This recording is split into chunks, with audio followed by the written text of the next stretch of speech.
자, 오늘은 알칼리 골재 반응, 다반 클리닉 밴드의 하나의 예를 들어서 알칼리 골재 반응에 대해서 설명을 한번 드려보겠습니다. 이 다반에 대해서 내용을 한번 보면 단답형에서 가장 중요한 것은 정의입니다. 정의. 이 정의의 내용을 보시면 정의는 육하 원칙에 따라서 써야 되겠습니다. 자, 육하 원칙이란 누가, 언제, 어디서, 무엇을, 어떻게, 왜 이런 부분이 있죠.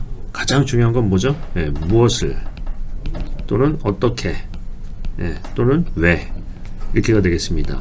그래서 여기 내용을 보시면 알칼리 골재 반응이라는 그 문제점 유형에 대해서 어떻게 왜 생기는지 이런 원인이나 증상이 나와야 되겠습니다. 한번 내용을 볼까요?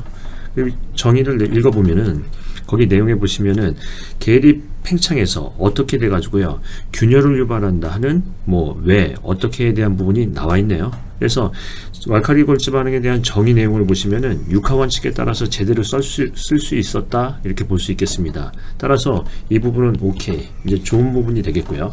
그런데 우리가 이제 간과하기 쉬운 부분은 단답형에서 가장 중요한 부분이 정의일 때 정의를 육하 원칙에 따라서 제대로 못 쓰는 부분도 많다는 것입니다. 따라서 이런 부분에 대해서 우리가 간과하지 말고 적어도 어떻게, 왜 이런 부분에 대한 내용이 반드시 들어가야 되겠습니다. 자, 그 다음에 알칼리 그 두 번째 문제를 대제목을 보면 알칼리 반응의 발생 조건하고 메커니즘이 있는데 이렇게 각각을 내용을 쓸 때는 이게 연관성이 있어야 되겠습니다. 즉 복합 대제목을 할 때는 서로 관련이 있는 것을 쓰는 것이지 서로 관련이 없는 부분에 대해서 좀 연관성이 떨어지는 부분에서 쓰는 거는 둘 다 내용을 제대로 못 쓸 경우가 있죠. 자, 일단 2번 항목은 유보를 하고요. 그 밑에 한번 문제가 더 있는 것을 한번 짚어보겠습니다. 상번 항목을 보면 이렇게 돼 있네요. 대제목이 고성능 콘크리트의 AAR의 취약성과 사유. 그러면은 어떻게 써 있어야 되죠? 여기 밑에 소가로 1번에서 AAR의 취약성 이 얘기가 나와야 되겠고요. 그 다음에 AR의 사유 이런 부분이 나와서 제목과 내용이 일치가 되어야 되겠습니다. 그런데 이렇게 써놓으면 어떤 게 취약성이지? 어떤 게 사유지? 이렇게 이제 혼동이 있을 수 있으니까 이런 부분에서는 좋은 답안이 아니라고 볼 수도 있겠습니다. 자, 그래서 그런 부분에 대해서 하나하나 따져보면은 점수가 어느 정도 나오는지 알 수가 있겠죠. 자, 이런 3번 같은 대제목은 조금 더 우리가 지향을 한번 해봐야 되겠습니다. 자, 그 다음에 양면성에 대해서는 긍정적, 부정적이 있는데 특히 부정적 측면을 강조를 해서 내용을 써야 되겠죠. 왜냐하면 기술사는 문제를 발치하고 대안을 제시하는 사람이니까 부정적인 부분에 대한 부분을 많이 상세하게 쓴 다음에 거기에 대한 구체적인 대안을 제시해야 되겠습니다. 그래서 순서도 바뀌었고요. 그 다음에 부정적인 내용이 좀 적습니다. 이것도 좀 NG고요. 자, 그 다음에 제일 중요한 거는 문제점 유형에서는 문제점에 대해서 열거를 하고 원인을 얘기하고 대책을 설명합니다. 문헌대라고 얘기하는데 그 이유는 문제점에 대해서는 원인이 있고요.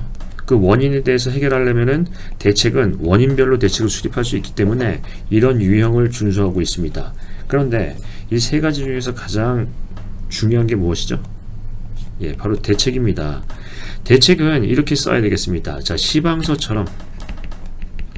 시방서처럼이라는 건 어떤 얘기를 하는 거냐면 뭐뭐함으로 뭐뭐하여야 한다.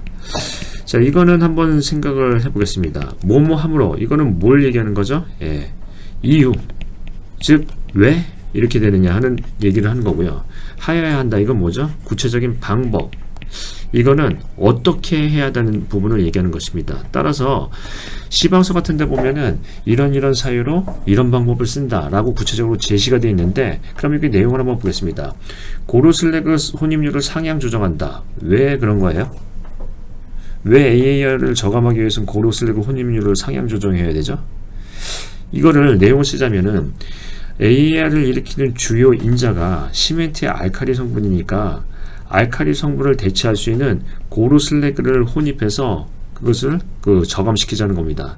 또한 고로 슬래그는 어떤 반응이 있냐면 2차 반응에 따라서 강도 증진이 되기 때문에 훌륭한 시멘트의 대체제가 가능하다는 얘기죠.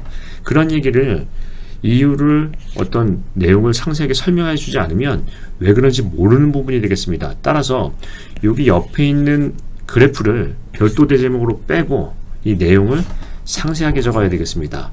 자, 그러면 일단 내용을 전체적으로 보면 정의는 제대로 썼지만 그 어디 하나 내용을 구체적인 내용이 없고요. 가장 큰 문제는 대책이 그 이유나 그 상세한 설명이 없기 때문에 이런 것들은 점수가 어느 정도 나올까요? 예, 이렇습니다. 58점, 59점 정도 되겠죠. 그 이유는 여기에 대해서 가장 중요한 대책이 제대로 상세하게 안 나와 있고요. 그 다음에 기술사적인 어떤 내용, 발전 과제 이런 부분에 대한 어떤 핵심도 빠져 있기 때문에 기사 같은 답안이라 해서 훌륭한 기사라고 할 수 있죠. 그래서 58점이나 59점 정도가 되겠습니다. 자, 다음에는 또 다음에 좋은 문제를 가지고 한번 다시 설명을 해보겠습니다.